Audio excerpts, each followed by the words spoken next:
श्रीलक्ष्मी श्रीमहालक्ष्मी क्षीरसागर कन्यका उत्तिष्ठ हरिसम्प्रीते भक्तानां भाग्यदायिनी।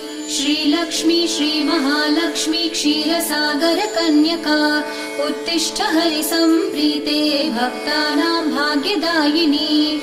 उत्तिष्ठोत्तिष्ठ श्रीलक्ष्मी विष्णुवक्षस्थलालये उत्तिष्ठ करुणापूर्णे लोकानां शुभदायिनी। उत्तिष्ठोत्तिष्ठ श्रीलक्ष्मी विष्णुवक्षस्थलालये उत्तिष्ठ करुणापूर्णे लोकानां शुभदायिनी।